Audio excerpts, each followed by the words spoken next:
and I got a package in the mail from Multiman Publishing. This is Salerno Variable Combat Series, and going to take a look inside the box here, show you what comes inside this thing. First of all, I want to point out that Multiman Publishing has really got some great cover artwork.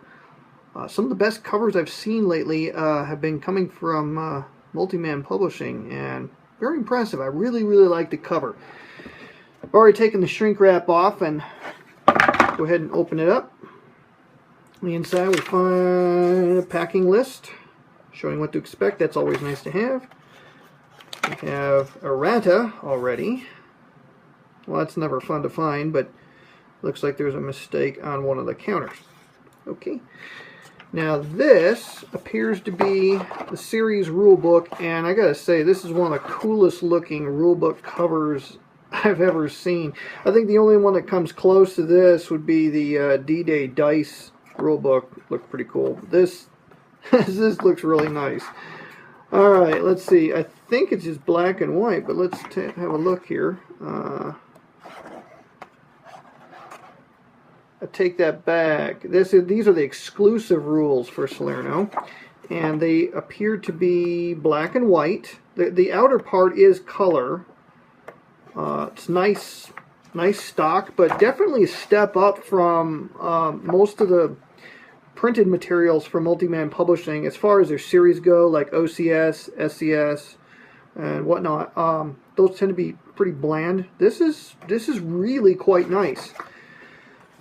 One counter sheet here, half sheet, and these feel to be thicker than your ordinary white core counters. I would say the thickness of these counters is right on a par with the latest release of Mighty Endeavor, the SCS game. The latest version of that seemed like it had extra thick counters. Definitely thicker than your normal white core. I like that. Alright. Now this is the standard rule sheet, and it's actually thinner than the exclusive rules, and again, very cool cover, and the interior appears to be just black and white. Sorry about that. Let's see how many pages we have here. Oh, 10, 11 pages of series rules, and it looked like the let's take a look back at this. Look at the exclusive rule book again. These appear to be a little more substantial, weighing in about 23 rules, including the back cover, which has like scenario setup and tables and stuff. Okay. Got another sheet of counters, and again, the thickness is impressive. These look to be very well centered. I mean, as well centered as you can reasonably expect on the front here. And the back looks to be just about as good. Wow, this is really nice. I'm really liking this. This is a game that says, hey, punch this out and play this. Really like that. Alright. Let's see if I can get this thing to focus here. Sorry. Alright, here we go. More goodies in the box. We have a sheet of charts, cardstock, color, double-sided. Okay, and then we have a couple maps. Just like 2 maps go with this game. And what I'm going to do is I'm going to pause the video here. We'll unfold these maps on the table and let you have a better look at them. So, give me just a moment.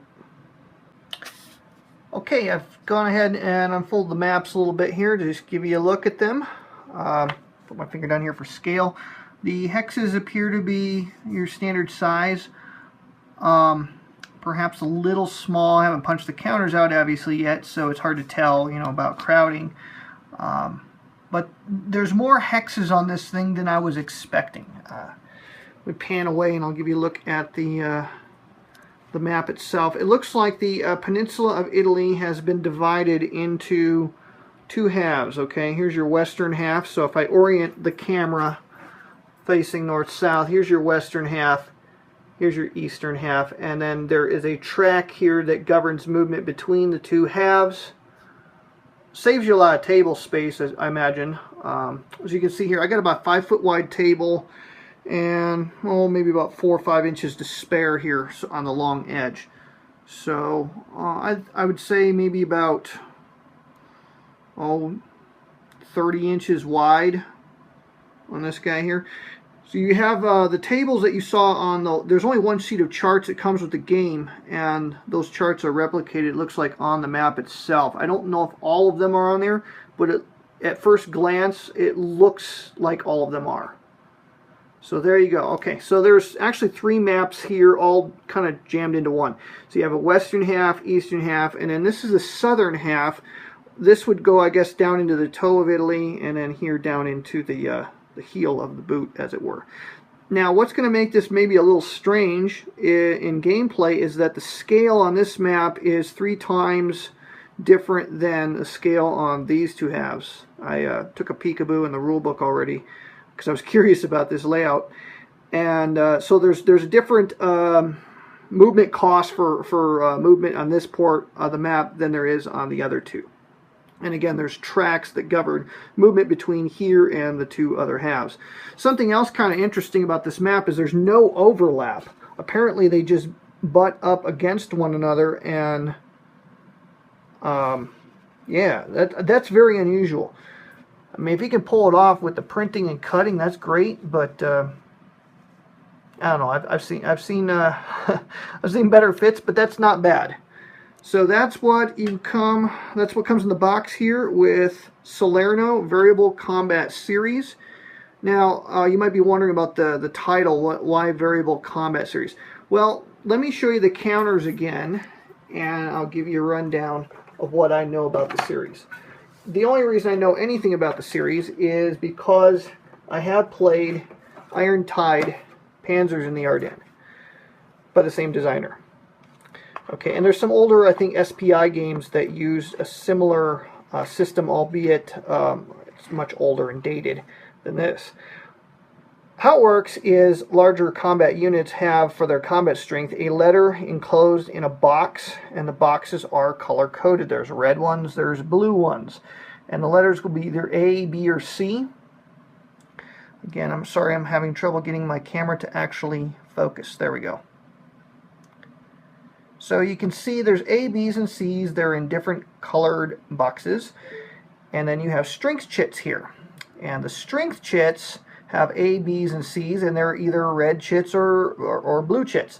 And so if you had an A unit with a red box around it, like say this guy right here, right, you would draw a chit from this pool of red tokens. Okay, all these would be in a cup. You draw one out randomly whenever it first engages in combat. So until you're actually committed to combat, you actually don't know how strong these guys really are, but you'll have an idea. All right, so you'll know he'll be an A, so he's going to use the top number on one of these, but he could be as strong as, say, what, 14, or he could be as weak as a 9 at full strength. When a unit takes a step loss, the strength token is flipped over, not the unit. Okay, so the strength would go down on here. And then if it took another step loss, the unit would be flipped over and become a cadre, in which case it now uses whatever printed strength. There are units in the game that do already have printed strength, so you don't use the strength tokens for them, but the vast majority of them, especially the larger units, are going to use those strength tokens. It's actually a really cool system. Both players are encased in a fog of war where they really don't know how strong their units really are. They have an idea, but they don't know for sure. So that is the latest game from Multiman Publishing, Salerno, first game of the Variable Combat Series. I'm a real fan of the system, so I'm hoping, I would really like to see them redo Iron Tide with upgraded map art. I'm just going to zoom in here and show you the map up close. This is really nice map art. Pan over to the landing zones. You can see this is, I mean, if you look down in, you can see little boats, landing craft. I mean, this is pretty cool. Very, very well done. Not sure exactly who did the map artwork on this. Take that back. Here we go. Let's give them their credit. This is Nathan Kilgore's design, by the way. Game artist is Nicolas Escubi, and he has done a bang-up job. This is one of the nicest game maps I've seen. Very, very well done. So there you go. That's Salerno. That's what comes inside the box. Hope you picked this one up. I'm Joel Toppin. Thanks for having a look at this.